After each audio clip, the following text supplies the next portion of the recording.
Hey everybody, it's me, Ken Heckenlively, with Twice as Lively. Are you having an annoying day like I am? Well, that's why I'm here to be your good internet friend and help you deal with your annoying day. But as always, we start our day with some wonderful Pete's coffee. Not currently a sponsor, but who knows what the future may bring. So, in honor of our dear departed leader, Scott Adams, we will begin with the simultaneous sip. So, hopefully, you have your beverage of choice as it is just after 12 noon. Hopefully, it does not contain alcohol, but if it does, we've got no judgments about you. So, please, to deal with that annoying day, why don't you take that simultaneous sip? So refreshing. Coffee really helps with the annoying day, especially with the annoying day that I'm having. First thing today, I'm going to make a startling prediction. That's right. That's why you come and watch me, because you know that I am your prognosticator of choice. But I think it's really important when you make a prediction that it be good for you if the prediction works out, but also good for you if you're wrong. So today's prediction has to deal with this story. Psychic reveals date of mass alien abduction. So according to this story, a Brazilian psychic claims she had a terrifying vision of so much crying and suffering after a giant UFO mothership crashed a 2026 FIFA World Cup match in Miami and abducted hundreds of players and fans. The date of that alleged abduction is today, just a few hours from now. So let me make my shocking prediction to you. There is not going to be any mass abduction at the FIFA World Cup match in Miami, Florida today. That's right. You heard it first. There will be no mass alien abduction at the World Cup. Now, let's just imagine I'm wrong about that. Well, who's going to care? All that means is people are going to go buy my book, Catastrophic Disclosure, because they'll go, hey, he's the guy who wrote about aliens. But in the much more likely possibility that there will be no mass alien abduction at the World Cup, they'll say, oh, that UFO author, he's not such a crazy guy. Because when the crazy news came out, he's the guy who said, oh, that sounds kind of crazy. So remember, boys and girls, it's important that you always play so that you have 2 ways to win and 0 ways to lose. So by me playing the odds, that it's very unlikely that there will be a mass alien abduction at the FIFA World Cup today, I am buying myself much greater credibility. And if there actually is a mass alien abduction at the World Cup, is anybody going to pay the slightest attention to what I said? No, they won't. But they might go and buy that book, Catastrophic Disclosure, because they say to themselves, oh my God, this is a catastrophe. So, see, boys and girls, I'm teaching you 2 ways to win and 0 ways to lose. But sometimes you can't always have 2 ways to win and 0 ways to lose. And I'm kind of having that day today. So, as you know, I am an author, and I am an author who likes to take a lot of responsibility for what I do The publishers generally allow me to help with the book design. We talk about when the book is going to come out. And so I generally have a fair amount of input into the books, what they look like, where they come out. And I am one of those authors who really participates in publicity as much as humanly possible. And that's kind of why I got this whole office together, so I can really maximize my publicity. But sometimes when you plan things, they don't work out the way you expect. So let me talk about what's currently annoying me. Last week, my publisher did a fantastic job in sending me advanced copies of my new book, This Never Happened, A Call Girl in DC. Yes, this is Mr. Heckenlively taking the opportunity to try and break into the romance marketplace with this naughty tale, which takes place in Washington, D.C. If you don't know, the romance marketplace is the largest marketplace currently in publishing. If you sell a popular romance novel, you're often selling millions of copies. Everything looks good. Okay, so came up with this. Wonderful. I have great reviews on the back from Kirkus, Blue Ink Review, Independent Book Review, others who've read it. So everything looks great, right? Nice book. It's appropriately priced. It's $19.99, and it should have released on Amazon yesterday, June 23rd. Today is currently Wednesday, June 24th. Can you go on to Amazon and get This Never Happened, A Call Girl in DC? No, you can't, because Amazon is not currently listing it. So what do I do when something doesn't go as expected, which by its very nature is kind of expected? You got to expect that things will often not work out. So I put in a call to the publisher, I text, I send a email, because I know the problem is not with my publisher. The problem is most likely with Amazon, which has some problems because a lot is being fed into it. And so you expect something to show up on one day. It usually takes another day or two, but I'm at least expecting to get some sort of response from my publisher that they contact Amazon, because I have no way to contact Amazon. But lo and behold, even though I have reached out in various ways to my publisher, asking them to contact Amazon, I still have no response from my publisher. So I'm kind of annoyed, right? Other things. So as a writer, what you learn is that selling books is about publicity, publicity, publicity. So probably one of the greatest sources of publicity is this magazine and organization, Kirkus Reviews, which has been in existence for more than 100 years. And their job is to review books. And so I'd sent an advanced copy of my book to Kirkus Review. They actually gave me a fairly nice review. But of course, everybody wants to make money. So what does Kirkus do after they give me that good review? They send me an email saying, hey, do you want to advertise in our magazine? Of course, yes, I have to spend extra money, but it seems like it's well worth it when you can get a nice full-page ad like that in the most prestigious book review publication in the United States. So this is currently out.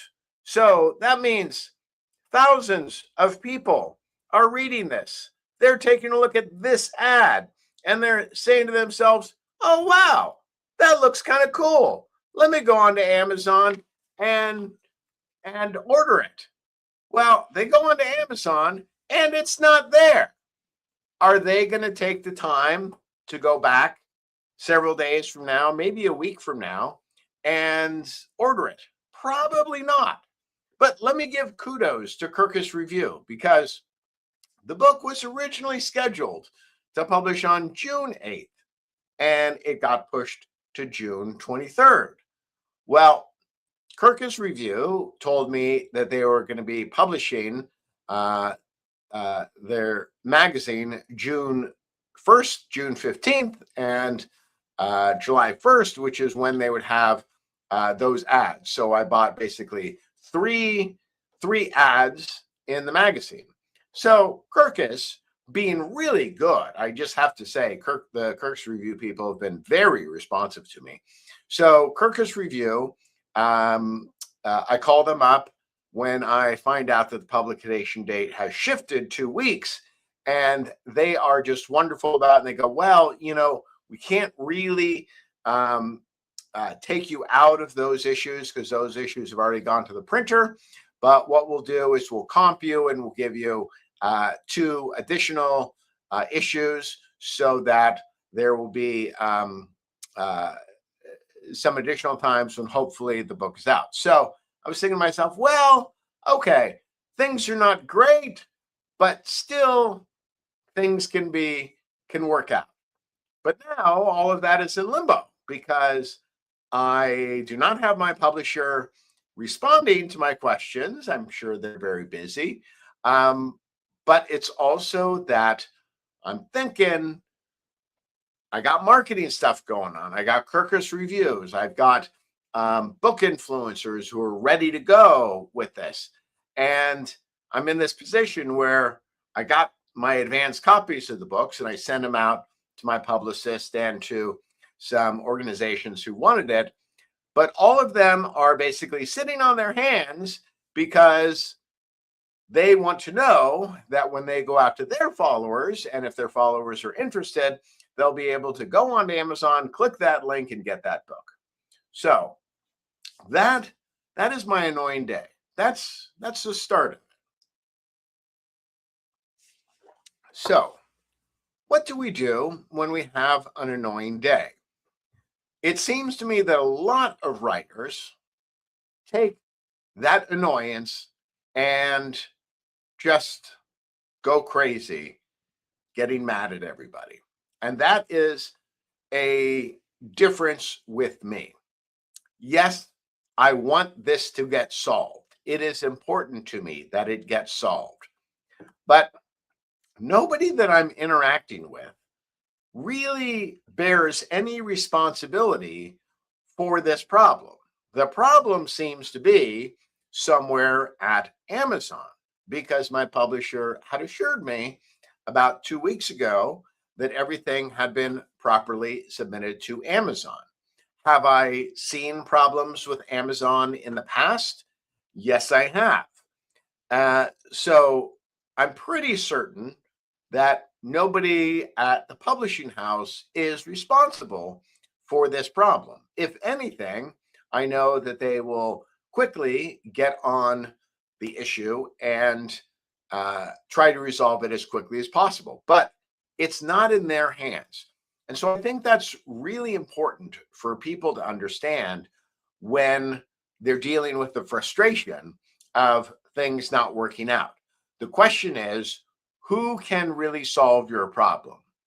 It is very clear to me that my publisher cannot, quote, solve this problem. My marketing team cannot solve this problem. I've given them the contact information. And one of the things that you just have to expect is that whenever you are planning to do something, you understand that it may not work out exactly as you want. Makes me think of the recent movie Pressure with Brendan Fraser, where he portrayed General Dwight D. Eisenhower in the days leading up to the D-Day invasion, which they expected to be June 5th, 1944. The only problem is there was a terrible storm brewing, which would have likely wrecked the invasion fleet and led to the Allies not being victorious in World War II. To his credit, General Eisenhower delayed the D-Day operation for one day. So it happened on June 6th, 1944. It's a great movie. If you haven't gotten a chance to see it, I think it's available on streaming now. But my point is, you can only do so much. And then it's kind of left to the gods and to chance as to what actually takes place. So I really urge people to think about how you act during those moments when you're not getting exactly what you want, because that problem will eventually be solved. I know that probably by Friday, this issue will be completely solved. So this kind of gives me an opportunity to work with my team and show them that just because something goes wrong doesn't mean I'm going to take it out on them. It means I am going to work most effectively to solve this problem and then just move on. And that is something that I've heard from many publishers, which is, for lack of a better way of saying it, a lot of writers act like assholes to their publishers. Ken Heckenlively will never act like an asshole to anybody who is trying to help him. So I think that's a really good lesson for life.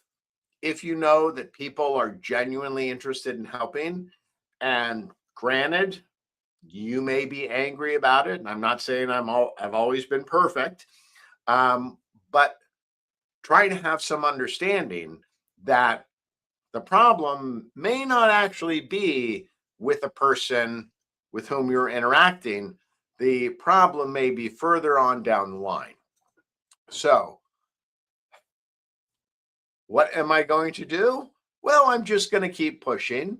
That is one thing. I do not sit back. I will continue trying to reach out to my publisher. Probably right after this broadcast, I'm going to call and leave a message. But I'm not going to do it in a jerky way. I'm just going to do it in a, hey, just want to connect with you, want to make sure you know. And I'm sure there's a lot that's on your plate right now.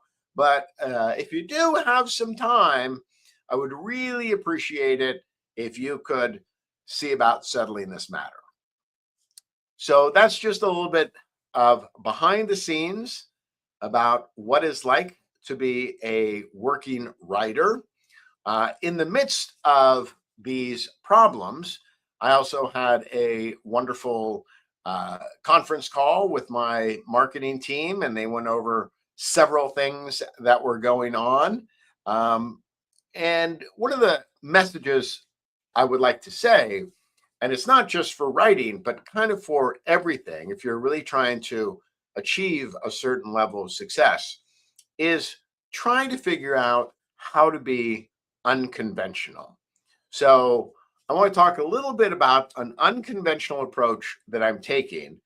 And it may seem counterintuitive, but I really think that this effort will lead to some significant payoffs. So I've mentioned my book, Catastrophic Disclosure, which you see up there. It's a book about UFOs and specifically about the effort by Congress to get to the bottom of what our federal agencies may know about UFOs. So you've got this community of UFO researchers, and they can be a little bit territorial. They can be a little bit defenders of their turf, if you will. And so maybe they don't like a new guy like me coming in. From my standpoint, I think that's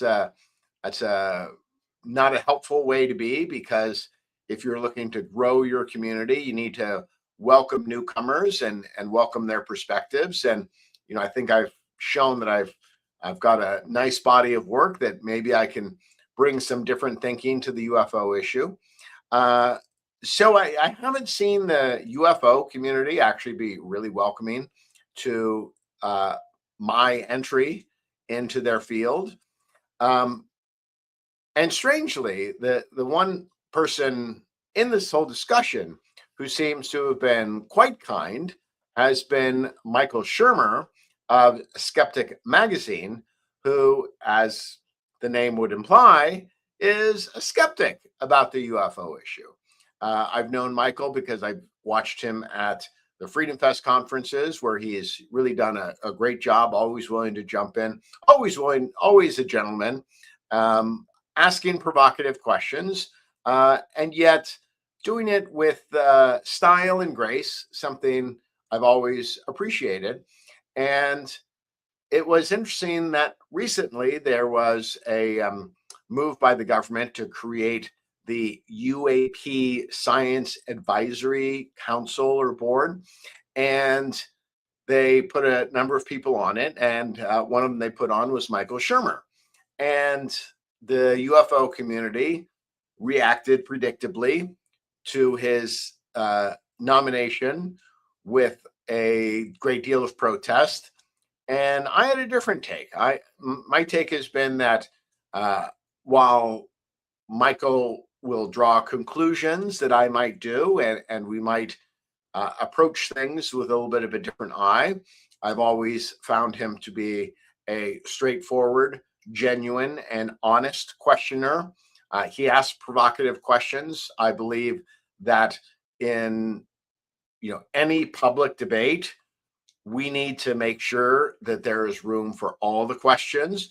And so I have very publicly stated and also offered to write an op-ed in support of Michael Shermer's nomination to the UAP Science Advisory Board.